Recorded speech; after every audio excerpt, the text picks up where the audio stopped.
Abdominal examination में जो viva में सबसे इम्पोर्टेंट सवाल पूछा जाता है ना, वो होता है हमारे पास हेपेटोमेगाली की ना जो कॉजेज़ है वो बताओ।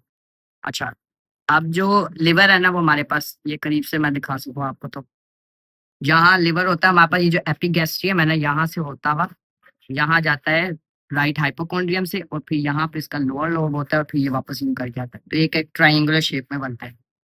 अब लिवर इनलार्ज होगा तो यहाँ से वो नीचे की तरफ हमें पैल्पेट होगा, और जो परकशन है ना, यहाँ पे हमें उसके परकशन से हमें उसका अपर बॉर्डर मिल जाएगा। तो अब लिवर अगर हमारे पास एनलार्ज है, तो अब हमने क्या देखना है? अब देखना होता है हमने कि वो टेंडर है या नहीं है। टेंडर का क्या मतलब है कि हमने जब उसको पैल्पेट करते हुए हाथ लगाया है ना, तो पेशेंट के ग्रीमेसेस देखने हैं हमने कि पेशेंट को दर्द तो नहीं महसूस हो रहा। तो अगर पेशेंट को दर्द महसूस हो रहा है तो उसको टेंडर कहेंगे, अगर नहीं हो रहा और हमें लिवर एनलार्ज मिल रहा है और पेशेंट को दर्द नहीं हो रहा, तो इसका मतलब है कि नॉन टेंडर है। अब अगर टेंडर है हमारे पास, तो इसका मेन जो हमारे पास रीज़न्स होते हैं ना, जो डेफिनिशन में आते हैं, वो आते हैं हमारे पास, या तो कोई एक्यूट इन्फेक्शन हुआ होगा, या इन्फ्लेमेशन हो सकती है, इन्फ्लेमेशन किसी भी वजह से हो सकती है, या हमारे पास जो है ना लिवर का कैप्सूल है वो इरिटेट हो रहा होगा, तो उसकी वजह से हमें पेन जो है ना पेशेंट में नज़र आ रही होती है। अब इसमें कॉजेज़ हमारे पास क्या-क्या आ जाते हैं? हेपेटोमेगाली है मगर टेंडर है। तो टेंडर हेपेटोमेगाली में हमारे पास 3 मेन चीज़ें होती हैं, टेंडरनेस को जो कोरिलेट कर रही होती हैं। एक होती है हमारे पास इन्फ्लेमेशन हो सकती है, दूसरा इन्फेक्शन हो सकता है, और तीसरा हमारे पास कंजेशन हो सकता है। कंजेशन यानी कि वैस्कुलर इवेंट हो सकता है। अब इन तीनों को देखते हुए हमारे पास कॉजेज़ आते हैं। अब इन्फेक्शंस की अगर बात करें तो इसमें एक्यूट वायरल हेपेटाइटिस आ सकता है। कोई एब्सेस हो सकती है, लिवर एब्सेस बन सकता है। लिवर एब्सेस वाक़ई में बहुत टेंडरनेस शो करता है अगर पेशेंट को अगर हम पैल्पेट करेंगे तो।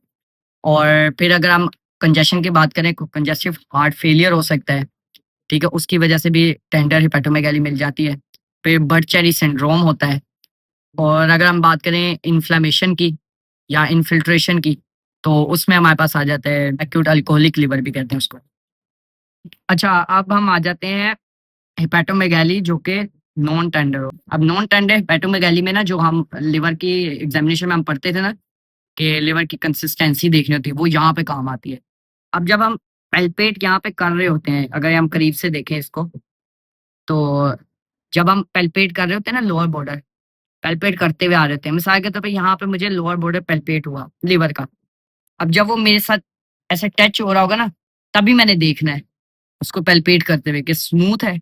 अगर तो वो स्मूथ है तो हमारे पास क्रोनिक डिज़ीज़ हो सकती है कोई, जिसमें आ जाता है क्रोनिक हेपेटाइटिस हो सकता है, या फैटी लिवर हो सकता है। अर्ली सिरोसिस में भी जो है ना, हमारे पास जो है स्मूथ के साथ जो है नॉन टेंडर हेपेटोमेगाली मिल सकती है।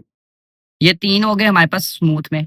अगर हार्ड और इर्रेगुलर आ रहा है, यानी कि एक तो बहुत हार्ड है और ऊपर से मैंने चेक किया तो इर्रेगुलर आ रहा है, जैसे मेरे ये जॉइंट्स की वजह से इर्रेगुलरिटी है।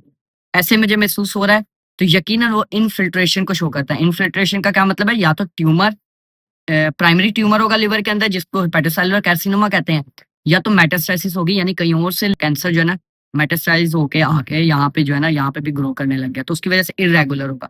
क्योंकि ट्यूमर जहाँ पे मास बड़ा होगा वहाँ पे हमें फ़ील होगा, जहाँ नहीं होगा, जहाँ पे नॉर्मल होगा लिवर, वहाँ पे स्मूथ नज़र आएगा। तो इर्रेगुलर मार्जिन्स हमें नज़र आएँगे, और हार्ड होगा लिवर बहुत ज़्यादा, क्योंकि इतनी ज़्यादा इन्फिल्ट्रेशन हो जाएगी ना ट्यूमर सेल्स की वजह से, कि वो हार्ड हो जाएगा बहुत ज़्यादा। फिर तीसरी जो हमारे पास आती है कंडीशन कंसिस्टेंसी के हवाले से, वो आती है हमारे पास कि बहुत ज़्यादा ही मैसिव नज़र आएगा हमें। अब उसमें कंसिस्टेंसी हम महसूस भी नहीं करेंगे, बहुत ज़्यादा बड़ा नज़र आएगा। तो इसमें भी हमारे पास ट्यूमर हो सकते हैं, जैसे कि हेपेटोसेलुलर कार्सिनोमा या मेटास्टेसिस, ये 2 चीज़ें हो गई। फिर इसके अलावा आती है पॉलीसिस्टिक लिवर डिज़ीज़ होती है, उसमें भी लिवर बहुत ज़्यादा एनलार्ज हो जाता है। तो वो भी हमें ये 3 चीज़ें, और उसमें भी नॉन टेंडर होगा। तो ये 3 चीज़ें जो है ना इसमें नॉन टेंडर में आती हैं, कि एक होता है हमारे पास स्मूथ होगा, स्मूथ होता है कोई क्रोनिक डिज़ीज़ है, उसमें स्मूथ मिलेगा हमें, और एक होगा हार्ड इर्रेगुलर, नॉन टेंडर होगा साथ में। ये हो गया हमारे पास मेटास्टेसिस या ट्यूमर, जो प्राइमरी ट्यूमर है उसकी वजह से। और तीसरा जो है हमारे पास बहुत ज़्यादा बड़े साइज़ का या मैसिव साइज़ का मिलेगा, तो हमारे पास उसमें पॉलीसिस्टिक किडनी डिज़ीज़ आ जाती है, या ट्यूमर आ सकता है कोई भी। तो ये 2 चीज़ें जो है ना वाइवा में पूछी जाती हैं, तो ये आपने एज़ इट इज़ बतानी है कि ये कॉजेज़ हो सकते हैं। अच्छा, अब हम बात करते हैं स्प्लीन की। अगर तो वाइवा में पूछा जा रहा है स्प्लीनोमेगाली, चूँकि स्प्लीन जो है ना हमारे पास जो यहाँ पे स्टमक होता है, यहाँ से इज़ोफेगस आता है और यहाँ पे हमें जे शेप का स्टमक मिलता है। स्टमक की जो आउटर लेटरल पार्ट होता है ना अपर, यहाँ पे हमारे पास स्प्लीन ऐसे हैंग कर रही होती है और जब ये बढ़ती है तो ये यहाँ पे आके इस तरह ओब्लिकली बढ़ती है। तो अगर हमें स्प्लीन यहाँ पे पैल्पेबल होती है, अव्वल तो यहाँ जो हाइपोकोंड्रियम है ना, इसके जो ये आखिरी रिब है, इसके नीचे हमें स्प्लीन मिलेगी तब जब वो अपने तकरीबन 3 टाइम्स जो है ना अपने नॉर्मल साइज़ से 3 टाइम्स ज़्यादा हुई होगी। तो ये 2 टाइम्स होगी तो वो अंदर-अंदर ही होगी, इसके यहाँ पैल्पेट नहीं होगा। अगर यहाँ पैल्पेट हो रही है तो समझ जाना चाहिए कि 3 टाइम्स तो ज़्यादा है अपने नॉर्मल साइज़ से। अब मिसाल के तौर पे पैल्पेट हो रही है। अब हमने देखना है कि स्प्लीन जो पैल्पेट हो रही है, स्प्लीनोमेगाली के कॉजेज़ क्या-क्या हो सकते हैं। अब इसमें हमारे पास आता है या तो इन्फेक्शन हो सकता है या इन्फार्क्शन हो सकता है। ये 2 मेन कॉजेज़ हो सकते हैं। इन्फेक्शन में हमारे पास आ जाता है कि मलेरिया हो सकता है, इन्फेक्शियस मोनोन्यूक्लियोसिस हो सकता है, ठीक है? या कोई भी एक्यूट इन्फेक्शन हुआ होता है। इन्फेक्शन की बात करें तो स्प्लेनिक इन्फेक्शन भी होता है हमारे पास। अच्छा, इन्फेक्शन में अब हमने कहा एक्यूट इन्फेक्शन होगा, अगर एक्यूट इन्फेक्शन को ट्रीट नहीं करेंगे ना, तो वो स्प्लेनिक एब्सेस में ट्रांसफॉर्म हो सकता है और स्प्लेनिक एब्सेस जो है ना बहुत ज़्यादा टेंडर होता है। अच्छा, अभी जो हमने बात की थी ना इन्फेक्शन और इन्फेक्शन की, ये हमारे पास करवाते हैं टेंडर स्प्लीनोमेगाली। अब बात करते हैं नॉन टेंडर की। जैसे कि हमने लिवर में सुना था ना कि उसमें भी इन्फिल्ट्रेशन होगी ना, तो तब नॉन टेंडर होगा। इस केस में भी ऐसे होता है, इन्फिल्ट्रेशन ज़्यादा होगी तो हमारे पास नॉन टेंडर होगा। इस जो टेंडर थी उसमें तो इन्फेक्शन और इन्फाक्शन हो रहा था, और नॉन टेंडर की अगर बात करें तो उसको नॉन टेंडर को हम 2 में डिवाइड करते हैं। एक होता है मैसिव और एक होता है मॉडरेट। अब मॉडरेट जो है ना थोड़ी-सी इनलार्ज होगी यहाँ से, और मैसिव जो है ना बहुत ज़्यादा होगी। अब इसका अलग क्राइटेरिया वो मैं एग्ज़ामिनेशन में बता दूँगा। अभी के लिए जस्ट कॉजेज़ को देखते हैं हम लोग। मैसिव हमारे पास होती है कोई भी इन्फिल्ट्रेटिव डिज़ीज़ होगी।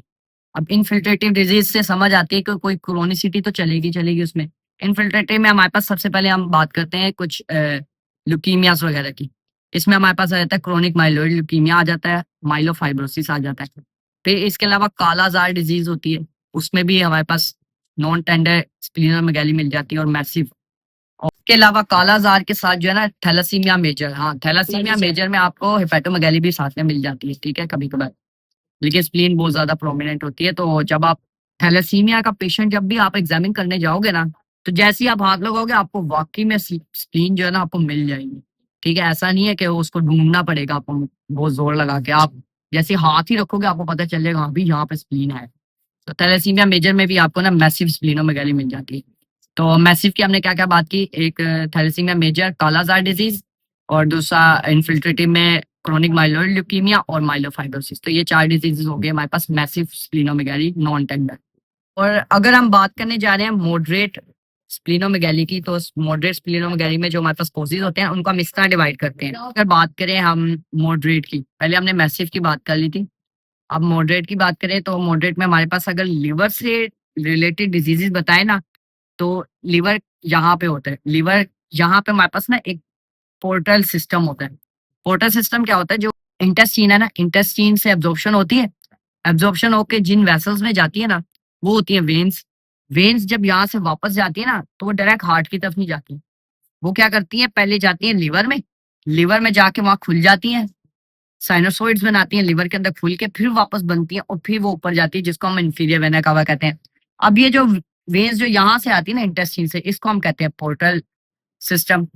अब इस पोर्टल सिस्टम के गुजरना है लिवर से। अब लिवर की कोई भी डिजीज होगी ना, ज़ाहिर-सी बात है इस पोर्टल सिस्टम के अंदर आगे हिंड्रेंस आएगी। अब क्या होता है कि लिवर सिरोसिस होगा, लिवर सिरोसिस में वो श्रिंक हो जाता है लिवर। जब श्रिंक होगा, इसकी ऑब्स्ट्रक्शन आएगी, तो यहाँ पे जो वेसल के अंदर ब्लड होगा ना वो बहुत ज़्यादा एक्युमुलेट हो जाएगा। ब्लड ज़्यादा बढ़ेगा, उसका वॉल्यूम ज़्यादा बढ़ेगा तो प्रेशर बढ़ेगा, जिसको हम कहते हैं पोर्टल हाइपरटेंशन। तो लिवर सिरोसिस और पोर्टल हाइपरटेंशन। पोर्टल हाइपरटेंशन और भी किसी वजह से भी हो सकता है। तो इन 2 कंडीशंस में भी क्या होगा, स्प्लीनोमेगाली, क्योंकि स्प्लीन की जो वेन है ना वो भी आके इसी में ड्रेन हो रही होती है। तो जब इसमें ब्लड बढ़ता है, प्रेशर बढ़ता है, तो वो स्प्लीन तक भी प्रेशर बढ़ता है, तो स्प्लीन जो है ना लार्ज हो जाती है। ठीक है? ये नॉन टेंडर में आएगी, मॉडरेट में। अब इसके अलावा क्या होता है, क्रोनिक मलेरिया चल रहा होगा ना, तो उसमें भी स्प्लीन जो है ना मॉडरेटली इंलार्ज होगी और नॉन टेंडर होगी। और लिम्फोमा में भी चूंकि ये लिम्फोइड ऑर्गन्स में आता है, तो लिम्फोमा में भी स्प्लीन जो है ना वो एनलार्ज होगी और नॉन टेंडर होगी और मॉडरेटली एनलार्ज होगी। ठीक है, ये इस तरह ये 4 डिजीजेज जो है ना इस तरह की हैं। आपने ज्यादा याद रखना है ये पोर्टल हाइपरटेंशन को, क्योंकि इसमें इसमें तो स्प्लीनोमेगाली मिलती ही मिलती है। तो लिवर सिरोसिस हो सकता है या पोर्टल हाइपरटेंशन, या पोर्टल हाइपरटेंशन किसी और वजह से भी अगर हुआ होगा ना, तो उसमें भी हमें स्प्लीनोमेगाली मिलेगी। तो ये आप चीज़ें आपने याद रखनी है।